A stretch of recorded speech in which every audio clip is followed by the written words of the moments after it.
done, I have to make sure I get a photo of us and our setup, because I'm going to post on social too. Okay. And I also have to send it back to my station so they know I wasn't just I wasn't just having a day to myself this morning. So take a picture of my whole setup and show them my tripod. But all right. Well, okay. Hi everyone. This is my interview project, and today I'm going to be interviewing Amanda Eustice from Channel 16. If you guys are from the area, you guys might have seen her on the TV a couple times. But hi. You want to give yourself kind of like an introduction to everybody? Yeah, sure thing. My name is Amanda Eustice. I'm a reporter with WNEP. I'm going to say actually a reporter in MSJ, which is a multi-skilled journalist with WNEP. And I started in March of 2020 when the world fell apart. Yes, I did see that online. I was like, wow, that was a time to start. Oh, it sure was a time. It was here's everything and get the heck out of the building and learn how to do it on the fly. Kind of get thrown to the fire. How was that, like, kind of getting thrown into it? Was it, like, scary? It was definitely scary, but I think a lot of times in this industry, you get thrown into things that you're not prepared to get thrown into. Very true. Breaking news situations, interviews, crashes, accidents, and you kind of have to, you're kind of flying by the seat of your pants, almost. So it was a learning curve. I remember my first interview. The coloring was totally off because it was a nice sunny day and my interview subject was slightly green. But then you learn from that, right? And I haven't had a green interview since, so. Hoping we don't get that today. Yes, exactly. We moved around so many times. How did you know you wanted to go into broadcast? Funny story, I was in high school, and I was actually an athlete at the time, and I thought that was going to be my end-all be-all. I had a serious injury that took me out of the sport. And my grandmother said to me one of the days I was visiting her, you really should start watching the news so you can get a better understanding what's going on locally in your community. And I said, okay. So I flipped on the news the next morning as I was getting ready for school, and I was like, oh, I could do this. And that's kind of what sparked my initial interest. And then as I got out of high school and started college, I could just tell that science really wasn't for me. Math really wasn't for me. I love to talk. I love to be around people. I don't want to say I'm curious in nature, but I like a little drama, and I think that's kind of what drew me to news, was there's always something or somebody's investigating something, and that's kind of what initially drew me to it. And then I started kind of hitting the ground running my freshman year of college, already starting to take classes, luckily because I was an athlete and I had priority scheduling. So I was very lucky. That's awesome. So, since you're going to be talking to a lot of communications majors out here, a few of them actually gave me some of these questions. Okay. So what was your school experience like when you got into it? You went to Montclair State. Montclair State in New Jersey. Yes. So state school, like you guys. Yeah. And very different, I think, because of where we were located. Montclair State is about 20-25 minutes outside of New York City. Number one media capital in the country, in the world. So we had a lot of things to use, interviews, people, scenarios, internships at our disposal because we were so close. Initially, when I first had started, you always have that kind of doubt, like, is this really for me? Like, this is going to be my end-all be-all. Within 4 years, I'm going to have to get a job, get a career in this industry. Is it going to work? And the college experience, for me, I was also a commuter, so it was really go to school, play my sport, go home. And again, in college, I had another serious injury when I was playing. I played soccer in college. Okay. Had another serious injury, and that's really what flipped the switch for me. It was like, if I can't put all of my energy and effort into the sport I love, let's put it into my career moving forward. And that was TV, that was journalism, broadcast journalism. And from there, I started a bunch of internships, and luckily, because I was so close to New York, I was able to get in a lot of places, and that kind of really started the momentum into, okay, you know what, self-doubt goes away, this is what I want to do, I know I'm a good fit for it, and now it's just time to learn and be a sponge and absorb everything. And this is one of the industries too, and I will say that until I'm out of this industry, is I fully went to college and learned everything I needed to learn for this field. I know a lot of people say, oh, well, I went to school for business, and you know what I mean? I kind of already knew what I was doing, or I was taking classes already. Like this major, minor, however you guys like to categorize it here, you will really learn how to write like a journalist, talk like a journalist, use the equipment, all that sort of stuff. And that was one of the best experiences about college, was I was able to go in knowing absolutely nothing and learn everything, and then take that into what I do every day now. Yeah, and our field too is really hands-on, right? Yes. I mean, you were setting up the camera. We had to move a couple different times, right? Because of lighting and sound and all of that other stuff, the right background. Right. And then from there, it's, okay, I have to sit down, I have to interview somebody, right? You're constantly moving, you're always doing something, and the time flies by when you're doing it, especially if you love it. Definitely. I know the last interview I did, it was also about 20 minutes, and I was like, Yeah. Yeah. it just kind of happens. I feel like especially because, like, you're already in the field and I'm, like, learning about it. I like I said to you earlier, like, communications majors, we all talk to each other so much. Yeah. So I feel like it goes by fast as well, because it's just kind of like, oh, yeah, like, we can talk. Like, we just know how to talk to people. And it's, like, it's great. It's the best part of our job. Absolutely. If you like talking to people, you're in the right major. Exactly. So what was the job application process like when you started looking for jobs in the field? Okay, I graduated college in...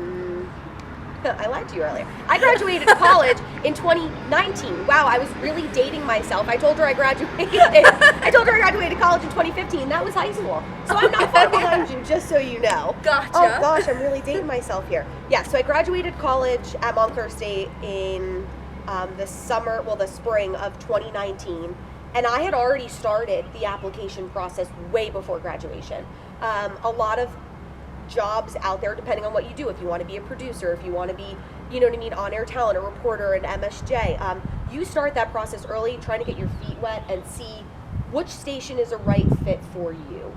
During that time, I thought it was very, very difficult to find a job that I thought I was comfortable with. With that being said, I did get job offers back.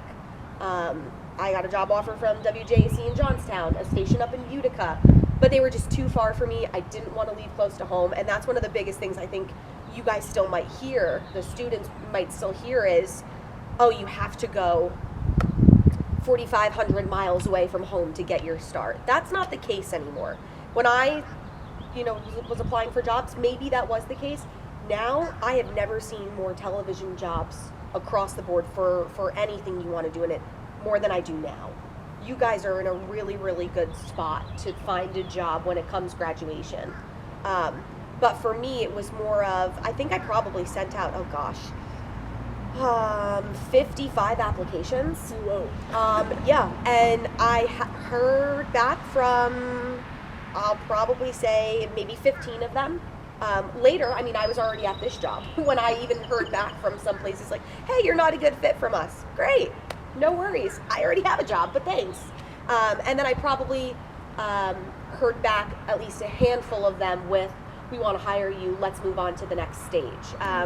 When it comes to the interview process, are you curious, was that what you were curious about, or just like more so the application? I was thinking like application and interview process, because Okay. I don't know, like, I'm assuming different stations do it differently and ask you different questions. But kind of like, I don't know, because that's also part of the interview process, like what you need to say to people. So what was that like, kind of getting interviewed and kind of getting into that like position of like going into your job and like in talking to people? Yeah, so I think let's take a couple steps back really quick, because I think there's something that I really want to share with everyone, because I found it most helpful, was when you're looking to apply for a job, wherever that may be, pick the places you want to live in. You could picture yourself in, right? If you don't want to see yourself in like Topeka, Kansas or whatever, like don't apply for a job there. But look for the places where you could see yourself in. And if that's staying closer to home, tri-state area, great. Look for places there. Underneath that umbrella, if you're definitely 100% going into TV or you're going into print, look up all of the different publications, TV stations, those sorts of places that are in that area. And then from there, you can apply accordingly to each of those stations. That was one thing I did. I would sit on the computer, I'd go upstate New York. Okay, what are the stations in upstate New York? And it would give me like 10 of them. Great, I'd click on the first one, see who the affiliate was. If it was like a Sinclair, a Tegna like us, you know what I mean, some small owned company, and then go from there and apply that way. And I'd write down what the job title was, what like the number of the job was, the station, and the affiliate of that station. And then from there, you could at least keep categorized list of who you applied for. And then after that, when you start to get some of those phone calls back and you actually go in for the interview, for me it was 100% just being myself, right? They saw something, especially if you're going for an on-air job, you put together, I'm going to call it a resume tape, a reel is what we call them.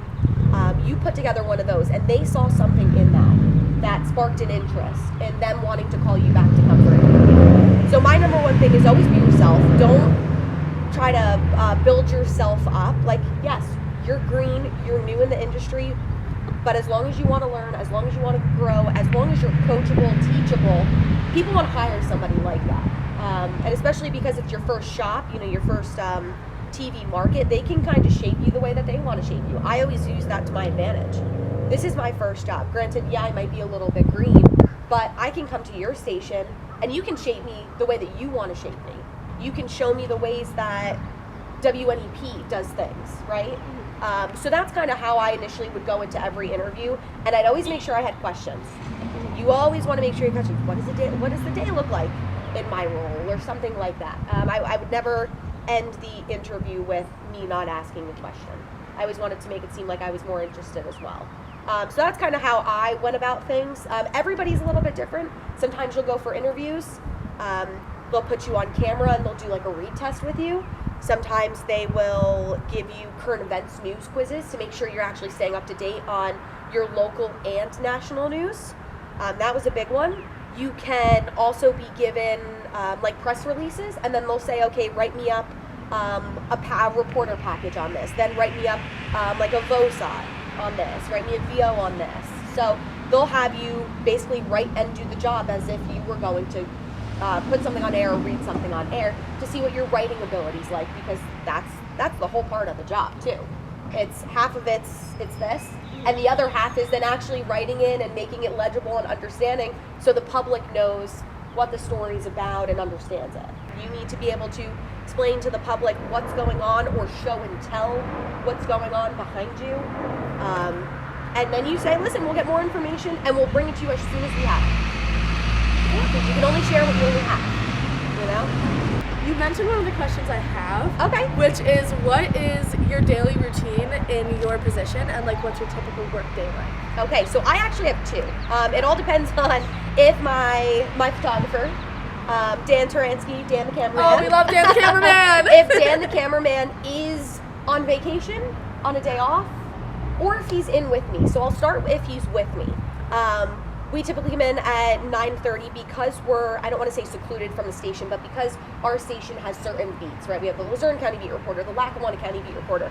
We have somebody out in central Pennsylvania, and then we have us out here, we call the Poconos beat reporter, which is my favorite beat. And I'll sit in my car, we'll do a quick kind of Zoom interview. Here's our stories that we found for today, what we think would be good packages, or what's going on. So for instance, just looking at our story sheet today before I came in, Dan, right now there's an announcement at the YMCA in Stroudsville. Okay. So he's there now. I will be there after, but we kind of go through that list, see what would make a good story idea, and then from there we start making phone calls if we don't already have anything set up. So we look for our interview subjects. Sometimes that all depends. If it's a story that we call as MOS, I hope you guys have heard of MOS, Man on the Street, MOS interviews. Yep. Yes. Basically, you're doing a story about potholes. Obviously, you want to find drivers. You're going to stand out on the side of the road and find drivers that are annoyed that they're hitting that pothole every darn time. Mm-hmm. So sometimes you have things like that where you don't set that up. You kind of just show up somewhere and you pray to God that somebody wants to talk to you. And that's a lot of hit or miss sometimes. But otherwise, you know what I mean, depending on the story, you make your interviews, or you make your phone calls, And then from there, you want to go and shoot your B-roll while you're waiting for your interview subjects to get back to you. Then you do the interviews.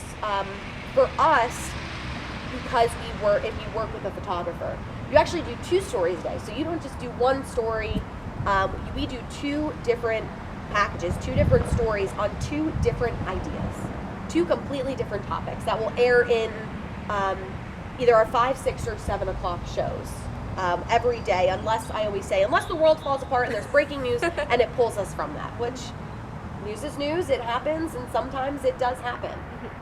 On the other hand, if Dan's not in, right? Okay, now I'm doing all of that by myself, but I only do one story. Okay. So I'll come in as an MSJ. MSJ stands for multi-skilled journalist.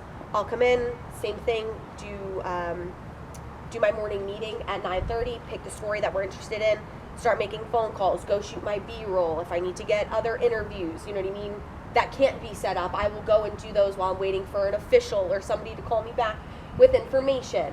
I'll shoot a stand-up, and then, again, the entire time, I'm also operating the camera, I'm asking the questions, I'm making sure the sound, you can hear them clearly, that the video looks great, right? So then there's a lot more that comes into play when you're MSJing as opposed to when you're with a photographer, because you can focus on different things. When you're by yourself, you have to do everything yourself. When you're not, I can focus a little bit more on my questions, my presence, the story, putting together of the story. So, two different days in the life. It all depends if Dan's on vacation or not. So I know before, when we were talking kind of a little bit about when you first got to WNEP, and you kind of talked about how you kind of got thrown in there because COVID hit. Yes. What was it like being on camera for the first time as a reporter, especially during like this entire like pandemic that happened? Are we talking just like doing stories and like stand-ups, or are we talking about like my first live shot? Either one. Either one. Both of them I remember so vividly. Let's do live shot, because you had a more big reaction to that. Yeah. So it was the second week. No, was it still the first week? It might have been the first or second week I was on the job. The first week I came in, it was like the first 3 days I was inside. I was considered what we call like a house cat, right? Okay. You're inside the office. And this was when like COVID first was like starting to take over and everything was shutting down, but we weren't wearing masks yet. We weren't like fully social distancing. And it was, hey, come in, we're going to do all your paperwork. We're going to take your photo. I need you to write your bio for the website, like all this other stuff. Here's your equipment. Go outside in the backyard, right? We know the backyard where all of our weather folks are. Go shoot some video. Make sure you're comfortable with the camera. Great. Once I did that, it was that Thursday, I was already doing my first story. Awesome. Yeah. It was like, all right, you're no longer a house cat, you're an outside cat. You can't come back in because of COVID. And you're going to work out of the vehicle and all this other stuff. So I actually at that time was learning how to not only be a journalist and like really fulfill the role that I had known when I was in college, but learn how to use a social distancing pole to do an interview. I remember watching this, and I'm like, oh my gosh, my arms, and be separate. But also learning how to feed video inside my car. We had never learned how to do that. Everybody at the station was learning all how to do that. So I felt more comfortable than, as crazy as it sounded, because I wasn't the only one learning how to do it. Everyone was learning how to do it. The first time I saw myself on camera, I was like, dang, I look good. I remember that stand-up like it was yesterday, just because I was doing a story with the Lackawanna Heritage River Trail up in the Scranton area, and did an interview. That was the interview, as mentioned earlier in our interview. I told you was slightly green because it was a beautiful day out. And learned from that, but like story was great, writing was well, like there was no complaints. And then next week it was first time I went live, might have been a Wednesday or Thursday again, like a full week later since I started on air. And I could just remember having like crazy butterflies. And we're so brought up with like news personalities and people on television as being like perfect and nobody makes mistakes, and oh my gosh, if you make a mistake or stumble on your words, like, people look at you differently. And now I look back at that and laugh, like, that I had that even notion.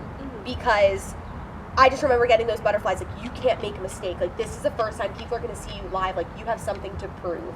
And it went swimmingly. It was fun. I, like, kind of had a smile to it. I was doing a story about Easter. They were doing masses, scheduling masses or something along the lines of that. You can go back and see it if you really want to. But just super giddy, like, super excited. You could tell I was a little nervous. My shoulders were up high.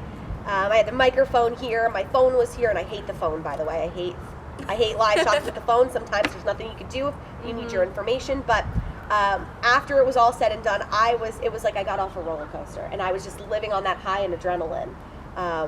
That was a lot of fun. But I remember stumbling words, and I think maybe even saying the bishop's name a little bit wrong. But it was okay. And then you learn, and the next time you do it, it gets a little bit easier. And the next time you do it, maybe even fumble then. And then it just keeps getting easier. How do you guys keep up with keeping the news relevant? So a big thing is we use social media like you wouldn't believe. And I always talk to Dan about this. Dan was like, 20 years ago, when, you know what I mean, we didn't have cell phones and, Facebook didn't exist. It was so hard to find story ideas. He's like, now with Facebook, and I'm finding that now too because I don't even know how it would have operated back then if there was no Facebook, Twitter, Instagram, TikTok. We use social media so much to our disposal to be able to find stories that are relevant. For instance, we just did a story last week about dogs that were allegedly dumped and abandoned down in Carbon County. I found that story on Facebook. I was on scrolling and somebody reshared something, and it was on one of the Facebook pages for one of the animal shelters down in Carbon, and was able to find that and then make a phone call and say, hey, we want to come and interview you. Because there was this huge search still going on for the other two dogs and yada, yada, yada. But we use social media so much to our disposal to find story ideas, to communicate with people, because our viewing area is so big. A lot of the times, depending on the shift you're working, you maybe can't make it out to that fire in central Pennsylvania. So you message somebody on Facebook and say, hey, can I give you photo or video credit if you let me use your photo or video on the news tonight or explaining the story. You can easily make a phone call and get information, but sometimes you can't get a photographer out there or a reporter out there to get the video. So we really use social media to stay relevant, to stay up to date, to make sure that we're following up with day of news. For instance, when we all had no idea that the Idaho murder suspect was in our backyard, somebody had posted on Facebook. Dan saw it and somebody posted something on Facebook, and that's what sparked it for us. Was, oh my gosh, we need to start making phone calls. I was on the phone with every state police officer's phone number I have in my phone. I was on the phone with Stroud Area Regional Police Chief. I was calling everybody I knew to try to figure that out, but it all started with a post that we saw on Facebook. I always ask every reporter, even if it's an interview, I'm just meeting them like in person, about their stations adapting to an increase in streaming and a decrease in cable. But you guys, we watch you guys on YouTube TV. Yes. So you guys kind of did that. Yeah, we are really, I'm going to say, up with the times. But we know where this industry's going. Right. And we're not oblivious to the fact that people are looking at their phones more. So like we have our app. If there's breaking news, we send out push notifications for our app. You know what I mean? We're on Roku, we're on YouTube TV. You know what I mean? We have the Roku app. You can really stream us like anywhere. And that's the beauty too of us being like, I'm going to say like a network affiliated station as opposed to a cable station where like people don't have to pay to get us. I think I have one more question. Okay. So I can close the computer. Oh my gosh, I'm like scared it's gonna like overheat. But we have, I don't know, I'm not the youngest in my class, but I'm definitely on the younger side. And we have one student, I believe it's one. I'm so sorry if there's more than one. Graduating this semester in only 3 weeks. And then a lot of my friends as well, they're kind of like, they're a lot older than me. No offense. Kind of are. I'm 19. But like, a good amount older than me, and kind of everybody getting ready to graduate. Do you have any advice for these students that are kind of getting ready to move on and like take on the rest of their lives? A couple things. Okay. I think number one, be two, you cannot make up a story. Okay? If your story is the sky is blue and there's a red chair and your boss is telling you the sky is purple and the chair is yellow, but your video says otherwise and your interview say otherwise, you cannot make a story up. It is what you have, and you have to make a story out of what you have. That's number two. Number three, network, socialize with people, talk to anybody and everybody who you think can help your career. 2 months down the line, 4 years down the line, I can guarantee you will be reaching out to a professor that went here, to somebody that you talked to that you may have interviewed because you need help with a job. You want them to look over your resume. You need them to look over a reel or paperwork, or you have a question about a contract that you're getting ready to sign with a station, or whatever the case is. Network and stay in contact with those people. I recently, back in January, just reached out to one of my former mentors from when I was in college, just about questions that I had, or next steps, or ideas that I had for a story, but I didn't know if it was going to work, and I didn't want to go through the trouble of asking somebody at my station. So I said, hey, what do you think about this? Do you think somebody would bite on this? And we went back and forth for 20 minutes, and it was like, you know what, maybe wait on it. Great. I think those are the three biggest things for me. Maybe when it comes to job hunting, going back to what I said earlier, really figure out where you want to live, because you do not want to be miserable. I was so fortunate to be able to get the job at WNEP in the television market that it is in the country, fresh out of college. I also worked really hard with internships and that sort of thing. But figure out where you want to live and look up the stations, because you do not want to be somewhere where you are absolutely miserable, because your work is going to show for how uncomfortable or miserable you are. Yeah. Thank you so much. Of this course. is so fun. I hope you guys got something out of it. I'm going to say a lot of my questions my classmates gave me. Okay. They were like, this is what I want to know from her. I was like, okay, let me write it all down. So a lot of my questions that I asked today were from you guys. So thank you for your help. Thank you so much for coming and helping with my project. Absolutely. And if there's anything you need in the future, right? Like I had just mentioned, advice, contacts, networking. Yes. Right? I hope to get an email from you in 2 months like, hey, how's everything? How are you doing? There's no harm in sending an email just to check in on somebody. Because you may need them down the line. Yes. And you don't want to just pop out of the woodworks, hey, I need your help.